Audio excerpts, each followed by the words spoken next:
C'est le grand jour aujourd'hui. Alors, on a un petit peu de retard, on doit se l'avouer. Oui, quand même. On n'est pas en avant-première. C'est ça, on n'est pas sur l'avant-première, mais après, on peut dire, notre excuse est la suivante, on a eu le temps pour les tester. Exactement, exactement. On les a reçus quelques jours avant la sortie, les nouvelles RX de chez AMD. Alors, on remercie d'ailleurs AMD de nous avoir envoyé. Ils ont réussi à nous avoir du stock un petit peu avant la sortie, donc c'était vraiment super. Et on vous poste la vidéo que maintenant, parce qu'aujourd'hui, c'est leur nouvelle génération qui vient de sortir. On la poste pas sur la chaîne French Runner parce qu'on est un peu en retard et donc c'est peut-être un peu moins pertinent que d'habitude. Mais quoique, je pense que cette vidéo va être intéressante. Parce que d'abord, on va les unboxer, on va regarder les modèles, vous parler également de cette nouvelle génération. Qu'est-ce qu'il y a comme avantages et comme inconvénients. Ensuite, eh bien, on va les tester, on va les mettre dans les PC derrière, on va commencer les tests et bien les faire chauffer. Et on finira par les comparer avec les cartes de chez Nvidia pour voir un peu comment elles se positionnent et s'il faut les acheter ou non. Exactement, parce que oui, elles vont revenir en stock, bien entendu, et on va voir si elles sont intéressantes. Alors moi déjà, ce qui m'impressionne, c'est qu'on est sur des Founders. Ouais. Et ça, j'aime. Alors les Founders chez AMD, c'est bien les Sapphire, voilà, qu'on peut voir ici. Je sais pas si c'est des Founders, mais c'est des... Oui, moi j'appelle les Founders parce que voilà, je trouve que Sapphire, c'est un peu les Founders d'AMD. Ce qui est rigolo, c'est que quand on déballe les boîtes, déjà on voit que le plus gros modèle a 24 Go de VRAM,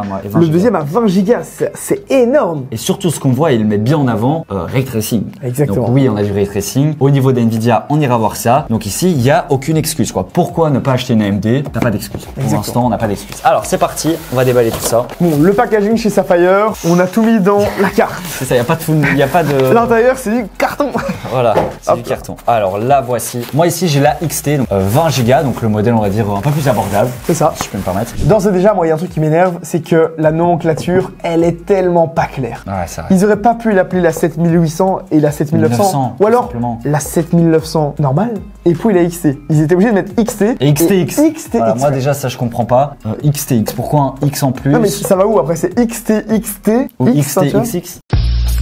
Plus sérieusement, c'est dommage de pas avoir une nomenclature un petit peu plus claire et d'avoir à nouveau ajouté une nouvelle carte. C'est-à-dire qu'avant, on avait déjà beaucoup de cartes. 7800, 7800 XT, 7900, 7900 XT, 7950 XT. Là, c'est un peu à se demander combien de modèles on va avoir sur le marché. Et s'ils en font beaucoup, par exemple 7900, 7950, 7950 XT, 5950 XTX, enfin tu vois, ça va faire 25 modèles et au plus il y a de modèles sur le marché, au moins on comprend. Les 4000 sont sortis, ça a fait énormément de bruit. Il y a eu les câbles qui ont brûlé, la 4090 à plus de 2000 €. On en a parlé et c'est vrai qu'on attendait les AMD Radeon. Et aujourd'hui, moi j'étais sûr que le modèle plus haut de gamme allait concurrencer la 4090. Et ça, je vous le dis déjà en début de vidéo, on ne sera pas sur les mêmes performances. Pas du tout. Et ça, il faut bien le comprendre. Voilà, moi ici j'ai la XTX entre les mains et on peut d'ores et déjà vous le dire, elle se rapproche beaucoup plus de la 4080 que de la 4090. Exact. Donc voilà, on peut dire qu'AMD n'attaque pas l'extrêmement haut de gamme. Bien sûr. Alors on va parler des petits modèles Founders. Moi, ce que je vois déjà, c'est qu'on est sur un poids qui est assez étonnant. Je sais pas ce que t'en penses. La qualité des matériaux est super intéressante. La backplate, regardez-moi ça, en full mat, full alu, les 3 ventilateurs ici aussi, magnifique. Et puis moi ce que j'adore aussi, c'est un détail, hein, mais les petits liserés qu'on a sur les ailettes,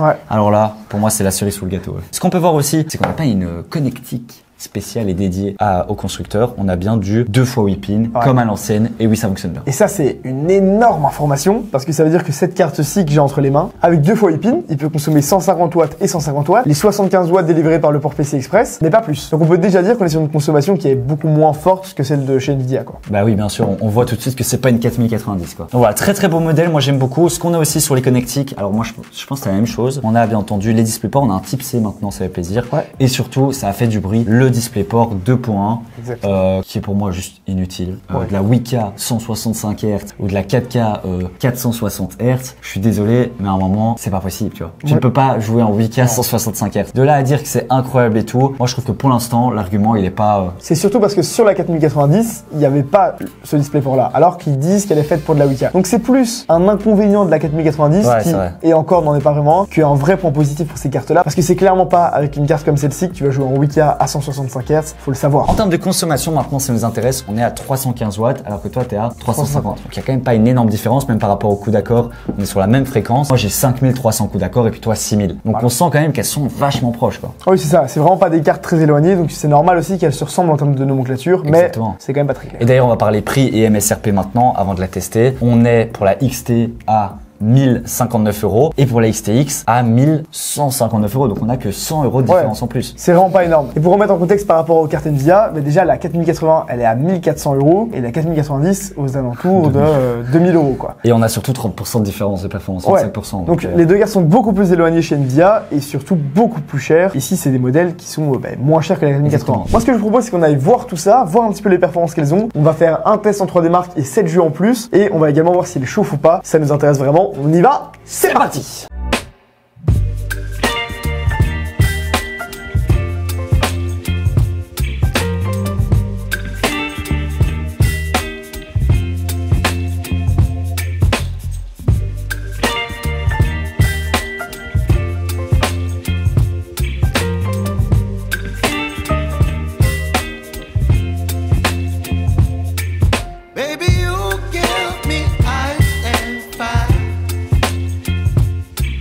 me wind and rain. You're some kind of butterfly. Baby, you give me midnight.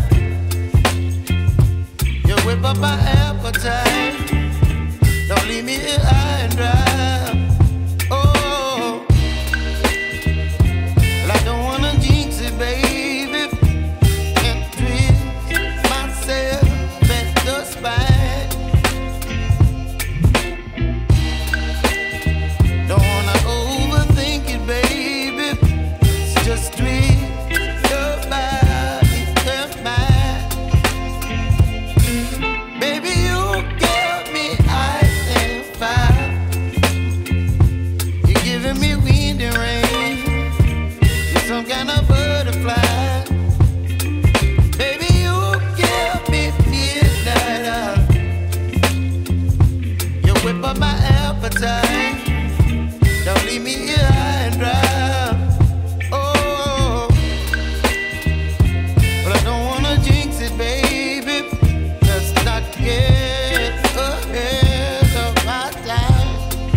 Un peu, c'est par rapport aux températures, on était quand même en hotspot à 110 degrés. Là c'est pas sur l'épine, ça te chauffe un peu quoi. Ça chauffe quand même pas mal quoi. Et c'est vrai qu'on était là AMD Radeon, à l'époque les premiers Radeon ça chauffait un peu trop, on se plaignait.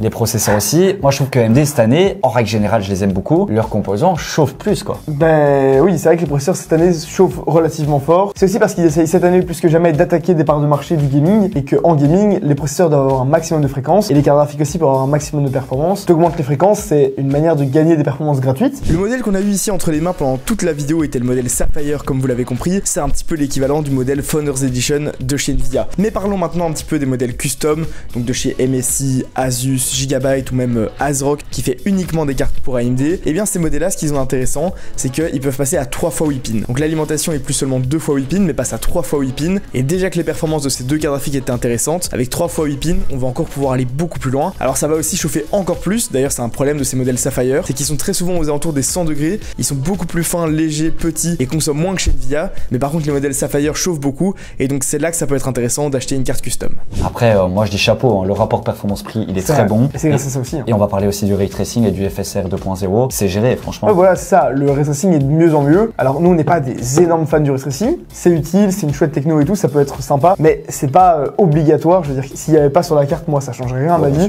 Mais il n'y a rien à dire, il y a quand même une avancée, une progression de ce côté-là. Donc c'est cool pour ceux qui aiment. Et par rapport au FSR, vous savez Nvidia met souvent le DLSS en avant. Le FSR c'est quasiment la même chose. Ça upscale la résolution donc c'est très pratique. Ça ramène pas mal de performance. Ça fonctionne pas de la même manière, c'est pas la même techno. Donc c'est pas par deep learning du côté de chez AMD. Mais ça reste super intéressant, ça fonctionne bien. Et autant Nvidia disait que le DLSS 3.0 c'était la technologie inatteignable qui allait les mettre au plus haut. Autant on voit qu'on a de très bonnes performances et surtout pour le prix. Donc j'ai envie de dire que c'est vraiment des cartes qu'on peut vous conseiller. On a aussi la techno SAM, Smart Access Memory. Lorsque vous avez un processeur AMD, on a encore un gain de performance de 10 à 15%, ce qui est quand même pas mal et pas négligeable. Ouais. Après, c'est sûr que c'est marketing, ça oblige aussi d'une certaine manière le consommateur à prendre du AMD. Ouais. Et ça, j'ai envie de dire, voilà, à un moment, tu vois, on râle toujours quand il n'y a pas le truc. Mais quand il y a, on râle parce qu'il nous oblige. Donc, moi, je trouve que c'est une bonne techno et ça, j'ai envie de dire, bah, il faut la prendre, quoi. Donc, certes, oui, on s'attendait à mieux par rapport à AMD. Moi, je m'attendais à avoir une concurrence et une concurrente à la 4090. Ça n'a pas été fait. J'ai envie de dire peut-être l'année prochaine, mais ça reste quand même très bon. Les prix sont très bons. Et puis voilà, si on veut comparer à la 6900 XT, donc l'ancienne gen, on a quand même 20% de performance en plus. Et ça, j'ai envie de dire, c'est quand même du très très bon, quoi. Et puis dans les PC Flow Up, on sortira des petites configs. Bien sûr. Avec les 7000, mais aussi avec les 6000. C'est pas parce que l'iPhone 14 sort qu'il faut absolument l'acheter. Le 13 est très bon aussi. Et moi, je dis que les 6000 sont aussi très bonnes. Donc on fera des configs avec un peu de tout. Exactement. Merci AMD encore pour cette vidéo. Et on attend les cartes suivantes, bien entendu.